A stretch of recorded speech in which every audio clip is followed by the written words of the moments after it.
Welcome. Thank you so much for joining us. On today's episode, we wrestle through the question, the really important question of, can we trust what the gospel writers say about the fact that Jesus' tomb was really empty? My name is Paul Brandis, and I serve as the campus pastor at our Shawnee campus. And I'm Bill Gorman, and I serve as the campus pastor at our Brookside campus. And we are so glad you've joined us today on the theFormed.life podcast, where we're all about helping you connect your faith to all of life, connect Sunday to Monday. Yeah, and this really is a Monday question. In 1 Corinthians chapter 15, the Apostle Paul says, if Jesus' resurrection didn't really happen, then we are to be pitied more than all people. And so this really connects to our Monday lives. And I think we see that as we get into the episode here with our guest on the episode, which was such a joy to connect with Dr. Craig Blomberg. Dr. Blomberg is currently Professor Emeritus at Denver Seminary. He's served there since 1986 and has had an incredibly distinguished career at Denver Seminary. He received his PhD in New Testament at the University of Aberdeen in Scotland. He specialized in the parables of Jesus and the writings of Luke Acts, but across his decades-long career, Dr. Blomberg has worked in the whole of the New Testament and has done some very specific work on the Gospel of John, which has been, of course, our teaching series for several months here at Christ Community. Yeah, and specifically his work on John has focused on the historical reliability. Can we trust these New Testament documents as historical, not just sort of theological or made-up stories, but actually pointing to events that happened in history? So it's a great conversation. We're excited to jump in. Now, let's do that.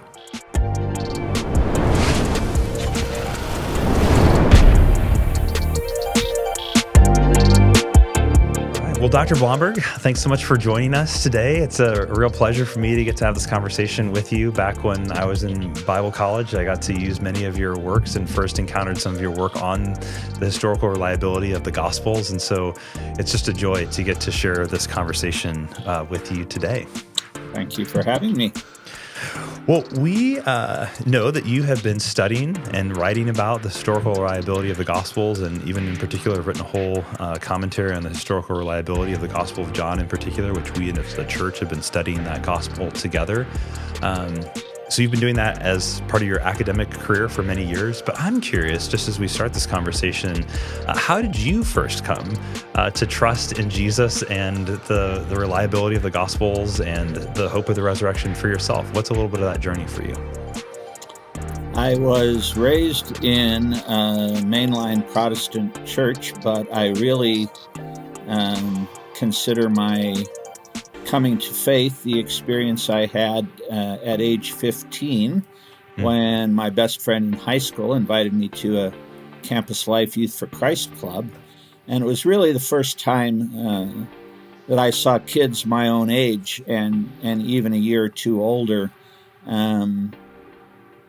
who seemed to have something different about them, and they attributed it to a relationship with Jesus, not something they recited in Sunday morning liturgy, but actually made a difference in their lives. And I thought, having grown up and being confirmed, that I was a Christian, but I wanted what they had. So I prayed that Jesus would give that to me. Wow. And it wasn't some overnight miracle, but it was really more once I realized that these same friends were avid Bible readers and students of the Bible, and they would say they read a little bit of it most every day, which was not something that had been part of my experience. And that, I would say, really began the greatest amount of transformation in my life.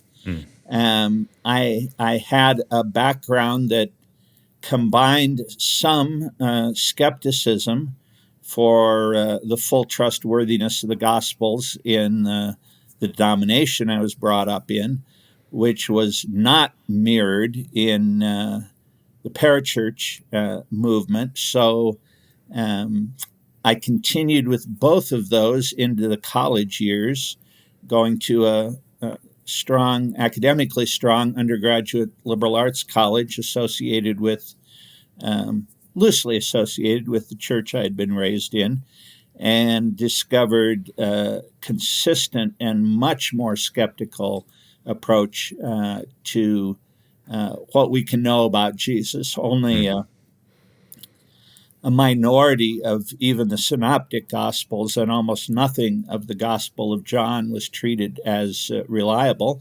And at the same time, I got involved in a Campus Crusade for Christ chapter where the leader was well read theologically and was able to point me to a lot of resources and how to hunt for resources in a pre-internet world.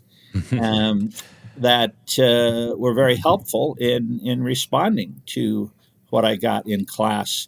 And the case for reliability, little by little, won out over what my profs were trying to teach. Yeah, that's incredible. And then you did eventually go on to sort of pursue this in your graduate work. It's true. To some, yeah. I like many, maybe most all PhD students, had an idea for a dissertation that was far too broad. And my supervisor worked with me to narrow it down to something manageable. And he had seen that I had done work in my master's thesis on parables and suggested that would be a good place to continue. But one of several things that I did then was very much to address the question of whether we have to dissect the parables into parts that go back to Jesus and later theological overlay that the church subsequently added in. So I was able to come at that interest, at least in that one group of Jesus sayings. Yeah.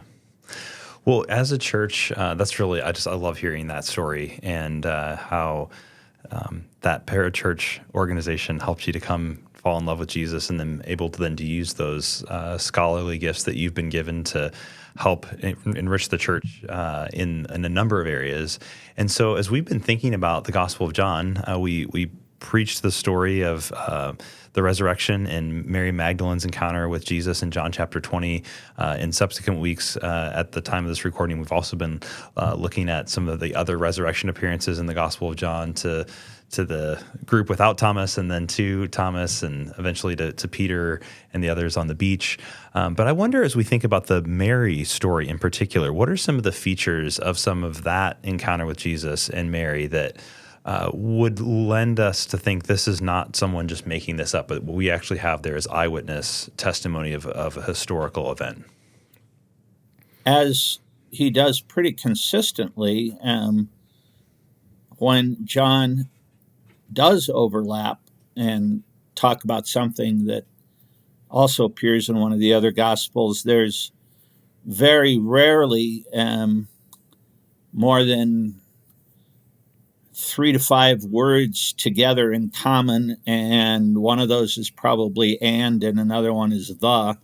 So it's hard to make a case for any kind of literary dependence with John like you can with Matthew, Mark, and Luke, which means that at least at that level, he is an independent testimony.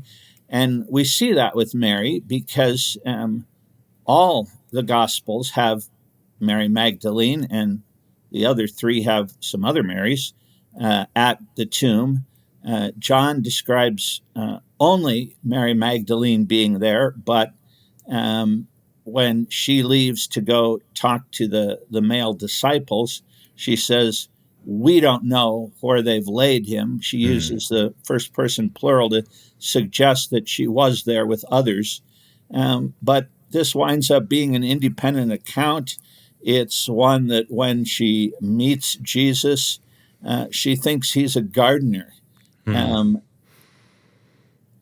Some people have, I've seen books that have up to 100 titles for Jesus in the New Testament.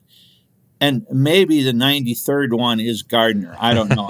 I've never looked, but it's certainly is not on anybody's list of any common way. This is the only place that happens. It makes Mary look foolish. There is a consistent pattern in the Gospels of people not recognizing Jesus when they first encounter him in resurrected form, which makes sense if his body was that transformed and glorified. But then there also is always a moment of recognition, and we see that here when he speaks tenderly to her and uses Aramaic to call her by name. But it's just a combination of things that don't seem likely to be made up if you were trying to put the best face possible on the story and make it the most convincing. Peter and John run toward the tomb. One outruns the other. It's almost like they're having a race. And Yes. the one who gets there first doesn't go in, but the other one does, and he believes. And again, this is not complimentary. It reads like a testimony of people who knew what happened, not people who were trying to embellish and put the best put the best foot forward on something. Yeah, and I know one thing we even looked at in the sermon, I think you point out in your commentary on the reliability of John and that account, is even that we know from some of the other Gospels a bit of Mary's story as one who's had 7 demons cast out of her. And so if you want to put the most reliable story out there, if you're just inventing this, you're probably not putting a woman, and you're probably not putting the woman who's known to have had maybe in the best case scenario, people view as like some mental, emotional issues That's right. in there. And yet she's right there. It'd be easy to dismiss this and say, well, Mary, she's had all this demon possession stuff. She's so distraught over the death of Jesus. She's just seeing things, hallucinating things, and yet she's the one that we find as John wouldn't just make that up. Yeah. And that's a recurring feature in all 4 Gospels, that women and different ones are named. There's no contradiction. It's just that the entire list doesn't appear in all the Gospels. But Mary Magdalene is the one constant. And you're right. You wouldn't make up a story with women as the first witnesses to the empty tomb, and then if you're going to make up a 4th gospel and only have one woman, leave it to the one who had the worst reputation. Yeah. I wonder about some other, just broadly, whether they're specifically around the Gospel of John's account or just even broader to all 4 of the Gospels. Just what are some of the features that you might point out to someone who is a bit skeptical of the reliability of the? So we talked about the women at the tomb, but what are some other kind of features of these accounts and even church history that would make us say it seems like something actually happened here, that this isn't just a made-up story or a fabrication? Well, you find the same kind of combination of points of contact, even when you're comparing Matthew, Mark, and Luke, but you don't find the same degree of either Matthew or Luke very closely following Mark. So they are somewhere accessing independent information, even if it's like in Matthew's case, from his own memory and from his own experience. Mm-hmm. When you get beyond the accounts themselves and you look into the rest of the New Testament, you discover things like already early on, when there are still significant numbers of Jewish believers, they are worshiping on the first day of the week. Mm-hmm. The Sabbath, we forget sometimes as Christians, meant Saturday. It was the 7th day of the week. And so what would have led Jews to abandon or violate, transgress one of the 10 fundamental commandments in their religion and change the day of rest and worship, unless something very specifically and powerfully transformative could be dated to a Sunday. You have things like the Apostle Paul highlights, where cursed is one who hangs on a tree. The death by hanging had already been determined by various Jewish rabbis to be similar enough to the posture of crucifixion that it was taken for granted that if someone was crucified, that indicated that they had been cursed not just by the Roman government, but by God himself. Wow. Deuteronomy 21:23, and Paul acknowledges this, but then that's not a defeater for him, because he says Paul was not cursed for his own sins, but for the sins of the world. But again, why would you make up a story that would cause you so many problems in that direction? There are little things you find, like there's not a single account that actually describes the resurrection. You have Christ being put in the tomb, it's sealed, women come the next morning, they're even discussing who will roll the stone away for us. They don't have to, it's gone. Yeah. A guard that had been set there to prevent that from happening, we read, were like dead men. They were so shocked by what happened. They were, I suppose today we'd say, catatonic. And that's all well and good, but how did Jesus get out? Yeah. Did he push the stone away? Did he now have superhuman strength? There's a couple of angels that show up. Did they do the job? Was Jesus in there already, still in there? Had he already come out? None of that is ever narrated, although there is a famous apocryphal gospel, a gospel of Peter, that does add a little bit, but the canonical accounts are very restrained.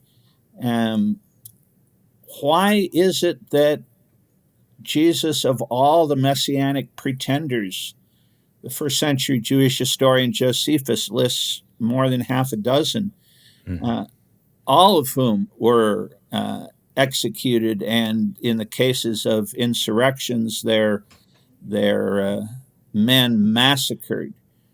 Why was it that only Jesus' followers continued? What was so different? Yeah. Those are really good. And I wonder, even as you kind of go back to that framing of why don't we have more about the actual moment of the resurrection itself, we don't get that narrated. Did you think if this was the movement, that the moment you were going to found your movement on, and you were going to make up the story, you would narrate that moment, right? You would have a full description of that. And yet what we find is that we just have what people actually saw, and we are left wondering. We don't know what that moment was like, which doesn't seem like a feature that you would have if you were constructing a story on your own. You'd want to have that be this victorious moment that you have all this detail on.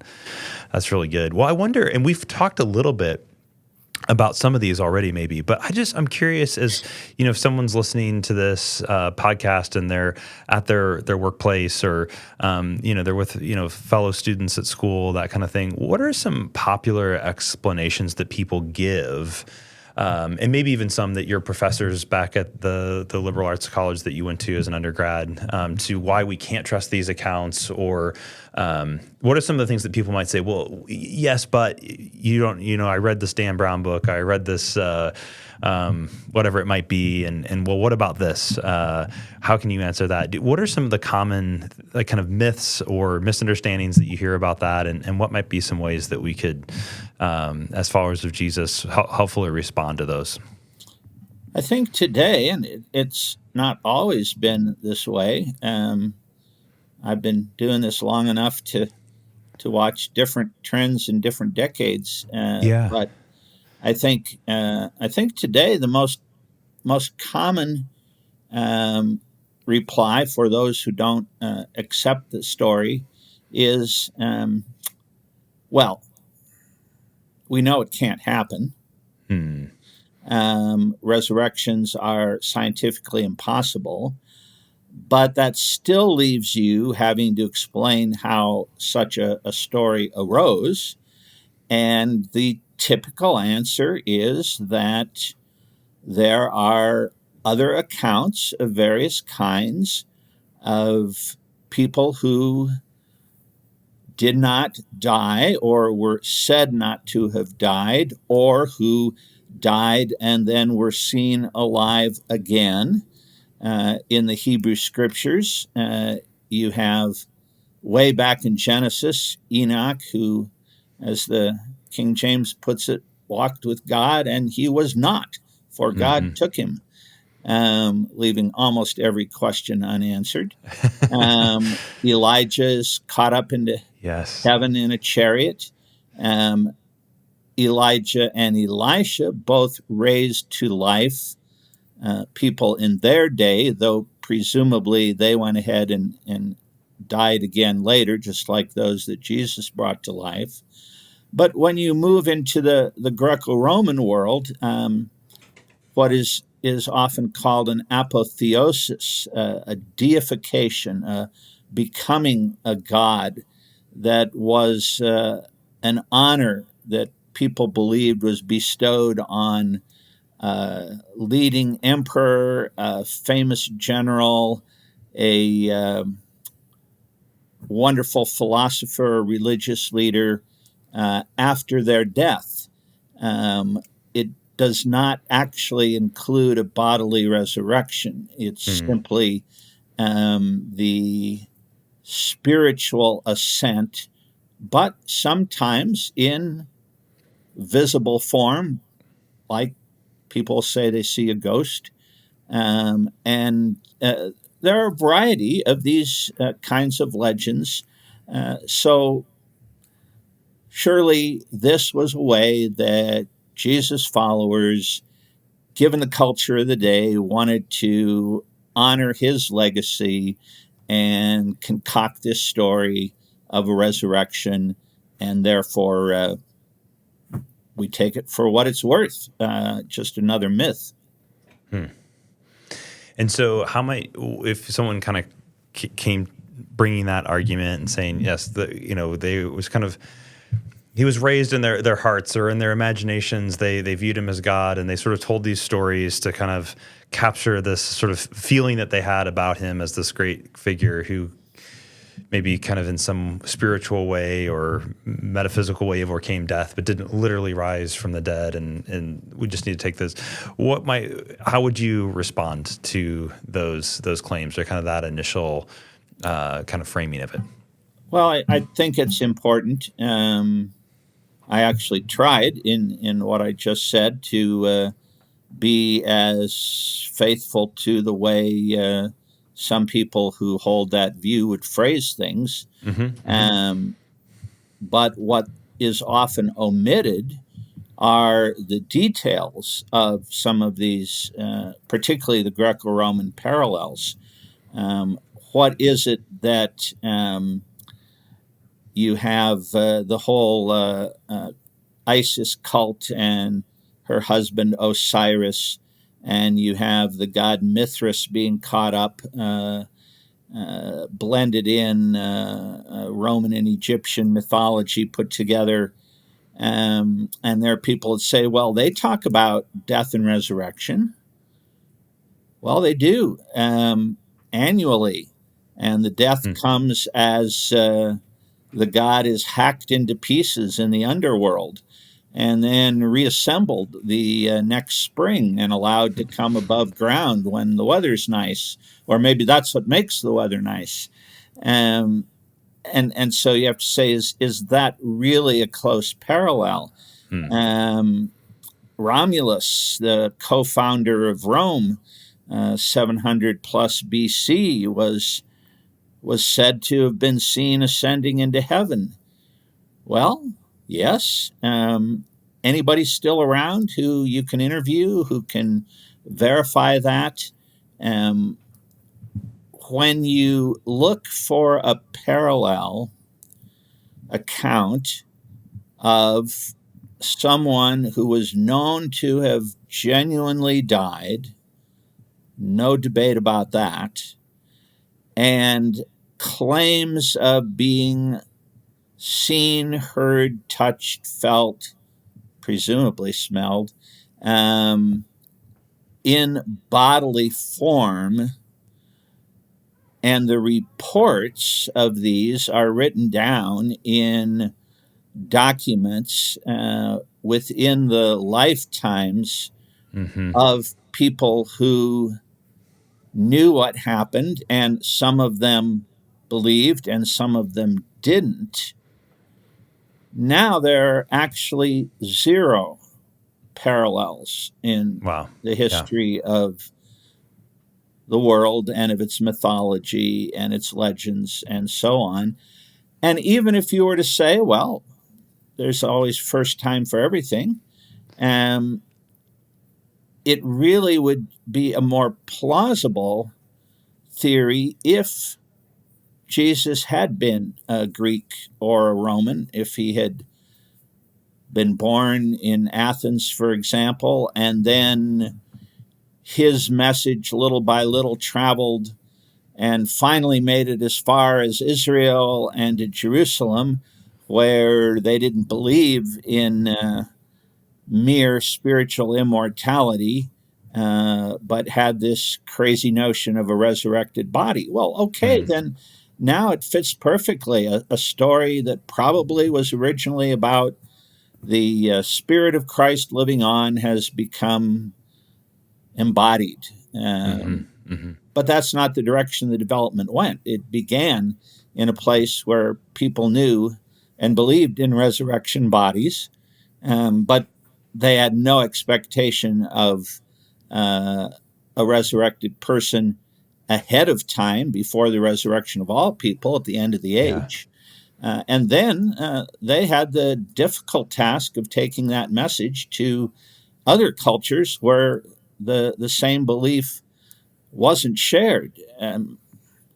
If it wasn't a central and genuine foundational part, let's just jettison that so we can make it easier for others to believe. Yeah, yeah. From a missiological standpoint, you're making it harder to bring this message That's to the right. Greco-Roman world by having a resurrected physical body there. And I know maybe it's N.T. Wright in some of his work on the resurrection just even talks about the vocabulary of resurrection means bodies. That there's Right. other language to talk about ghosts or spirits, or That's right. if you wanted to talk about it like that, but to use the language of resurrection, you're talking about physical bodies in that with that vocabulary. That's right. Richard Carrier, in some of his writings, who's not a biblical scholar, he's a mathematician, but he's one of the perhaps most outspoken skeptics of our day, and speaks and writes a lot. Simply starts off his discussion with the resurrection, and to his credit, at least he's candid and honest about his definition. He says, I will use the term resurrection for any account of a person, ancient or modern, who is said to have been seen in any form, apparently alive after his apparent death. Well, yeah, that covers everything from ghosts to goblins to zombies to baptized. Yeah. And it muddies the water and makes it impossible to see what the uniquenesses are of the gospel accounts. Yeah. Well, this has really been very helpful, Dr. Blomberg, to think through some of these pieces. And I just wonder, as we wrap up here, if there's anything else that you'd like to add that we haven't touched on yet in this conversation about why we can trust the accounts in the Gospels on the resurrection of Jesus in particular.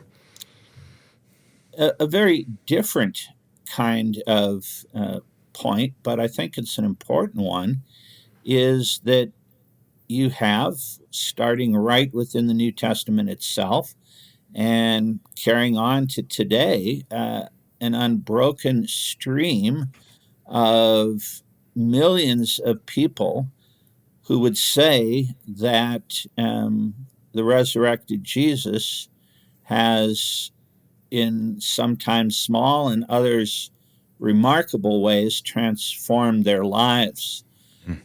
Now, this is not to deny that conversion to any religion can have that experience. Conversion to atheism can have that experience.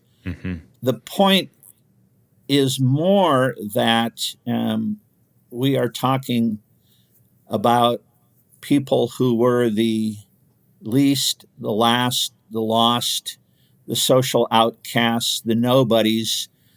For 300 years, there were only a handful of well-to-do people in the Christian church. The church was not in any position or place of power in the Roman Empire. The first Christian emperor wouldn't come until Constantine, well into the 4th century. And so these were people who were persecuted for their faith. And yet, when famine and drought and plague and other disasters came, they were pretty much the only ones who risked their own health and lives to care for the suffering, irrespective of whether those were suffering fellow believers or not. As you continue through church history, people really in America don't do enough with history, I'm afraid. We need to learn how it was Christians who were at the forefront of the convictions that led to the study of modern mathematics and modern science and law and human rights and education for the down and out and humanitarian aid and disaster relief work. I have had friends who have been among the first responders to the victims of earthquakes in almost exclusively Muslim parts of the world. And one of the things that repeatedly they say is that the Muslim leaders themselves acknowledge that it's Christians who disproportionately come from all parts of the globe to help out. There are no relief efforts anywhere like that kind of scale being organized by Muslims from other countries. You go to Hinduism, and the biggest thing Christianity did was to eliminate, in its mind, the untouchable caste, the Dalit. The vast majority of believers in India have come from that because the other castes consider them nobodies, and that's built-in feature of their religion. Atheism was responsible for 20 million deaths under Stalin in the Soviet Union, and how many more under Mao in his Cultural Revolution, Pol Pot in Cambodia, and so forth. These things are sometimes conveniently ignored. The Crusades, not to defend them, but are a drop in the bucket compared to some of the atrocities and genocides of recent years, disproportionately caused by communist atheism. So a little bit of history helps us see what an amazing difference belief in the resurrected Jesus has made for individual lives and for culture worldwide. Wow. Yeah. Just that incredible impact of this one person who Christians believe rose from the dead, bodily, physically, before in time, a bit of the future resurrection coming back to us from the future into this present moment, and anticipating that giving that hope as well. For I think it is that resurrection hope that Christians have that allows them to put their own physical lives at risk for the sake of others, because we have the hope of a resurrected body one day ourselves. It didn't make the news nearly as much as parts of the story, but it was only a few years ago when a dozen or more Christians were rounded up in North Africa by ISIS when it was still stronger. and all submitted to beheading. And the last one of the lot, may have been 13 or 14 of them, it was revealed that actually this was a Muslim man, I think somewhat nominally Muslim, who had been captured along with the Christians. And the captors, realizing this, gave him the chance to go free. And his response was, I am now a Christian because of how I have seen these my brothers die. How could I live? Go ahead, cut my head off. Wow. Just remarkable. Wow. It's incredible. It's really incredible what our brothers and sisters around the world have paid to remain that hope in the resurrection, and that story multiplied over and over again throughout the history of the church, and the impact that has had is yet another of reminder, another piece of this puzzle to say there's something here more than just myths and stories and imaginings for people trying to start a movement. Well, Dr. Blomberg, this has been so helpful, and we're really grateful for your time, and not just your time today, but the time of your scholarship that you've invested and the way that continues to serve the church and for us as pastors who are accessing that scholarship. So we're really grateful, not only for this time you've given us today, but for your career and scholarship over the years. We're really, really grateful. Thank you very much.